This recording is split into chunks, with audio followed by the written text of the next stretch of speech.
Greetings everyone, welcome back to Spoiled Vision Movie Recaps. In this video, I'll be summarizing the 2021 zombie film, Army of the Dead. The story kicks off with a container truck leaving the infamous restricted Area 51 en route to an undisclosed destination. Accompanied by soldiers, it becomes evident from their conversations that they are unaware of the container's contents. On the other side, a recently wedded couple, reveling in their first day of marriage, inadvertently collides with the truck. The blissful wife's actions distract the husband, causing their car to veer off course. Amidst the chaos, the mysterious container opens, releasing a zombie that attacks the soldiers.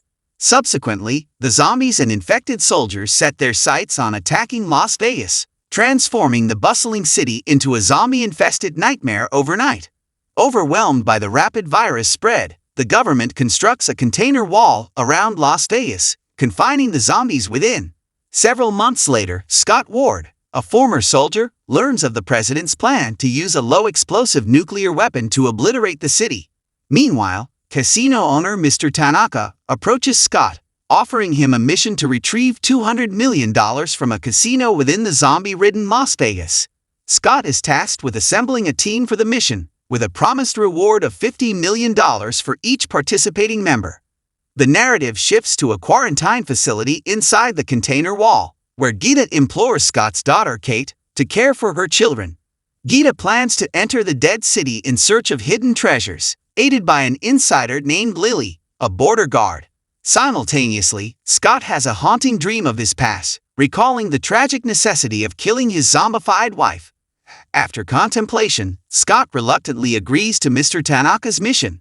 Shortly after, Scott initiated the recruitment process, bringing in familiar faces like Maria and Vander, former elite forces, each offered a reward of $15 million, including Scott himself.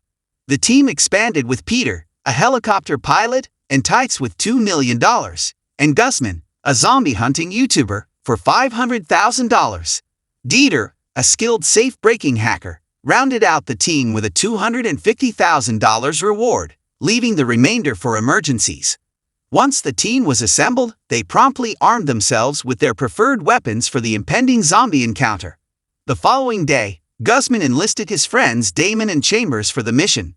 Mr. Tanaka detailed the mission strategy, emphasizing breaking through the border wall, combating zombies, and reaching the building housing the safe.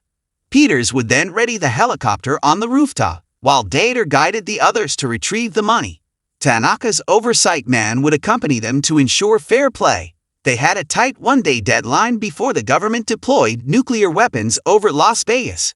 Later that night, Scott approached Kate for assistance in crossing the border, offering her $15 million for the children's camp education. Despite Kate being a volunteer at the quarantine camp, indirectly facilitating entries, Scott sweetened the deal.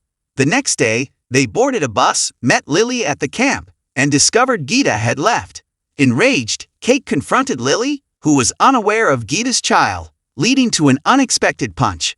Kate demanded to join the mission to find Gita, threatening to go alone. Scott reluctantly agreed, and Lily suggested adding Bert to the team. As they commenced their mission into the zombie-infested city, a sudden roar startled them, revealing a zombie tiger that fortunately posed no threat, merely passing by without attacking.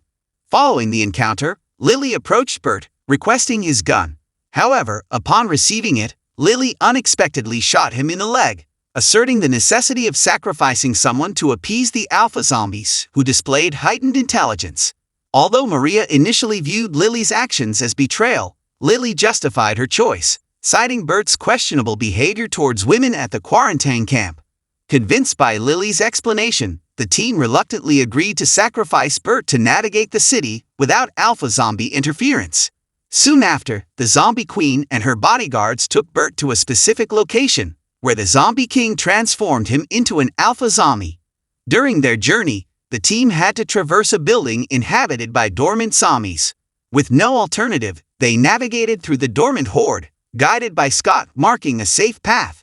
However, a misstep by Tanaka's representative Martin disrupted their progress. Martin's careless actions caused Chambers to divert into a zombie-infested area. Despite her attempts to escape, Martin callously locked her in, leaving Chambers surrounded by the awakened zombies. Witnessing the attack, Guzman inquired about Chambers' whereabouts, but Martin claimed ignorance. Chambers, trapped among the zombies, ultimately emerged through a window, urging Guzman to flee. In a desperate move, Guzman shot the gasoline Chambers carried, creating a diversion. Upon reaching their destination, Scott efficiently assigned tasks. Peters and Maria prepared the helicopter on the rooftop. Martin and Lily managed the situation outside. Vander, Dieter, and Guzman tackled the safe, while Scott and Kate took charge of starting the generator. Without hesitation, the team swiftly executed their designated duties. Lily and Martin, stationed outside, purposefully triggered the appearance of the zombie queen, seemingly without cause. In an attempt to apprehend her, the zombie queen's bodyguard attacked Martin, but Lily ultimately shot and defeated the bodyguard zombie. Lily's actions were driven by Martin's claim that he needed the zombie queen's blood for research. However, it became evident that Martin had deceived Lily. His true objective was to obtain the zombie queen's head to create a controllable army of living corpses. Lily, realizing the deception, warned Martin that the zombie king could jeopardize their agreement if he discovered the missing body. Meanwhile, after Scott and Kate successfully activated the generator, Peters and Maria swiftly ascended to the rooftop via the elevator. Vander and the remaining team members headed to the location of the safe.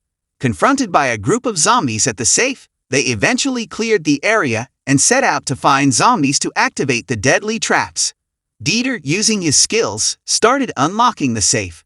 Simultaneously, Peters encountered difficulties starting his damaged and now flaming helicopter engine. As they watched the news discovering the president's decision to advance the bombing by a day, panic set in. With only an hour and a half remaining before the city faced a nuclear blast, Scott and the team rushed to the safe room. However, their arrival disrupted Peters, who had to restart the unlocking process. While waiting, they began counting the money found in the building, intending to distribute it equally among the team.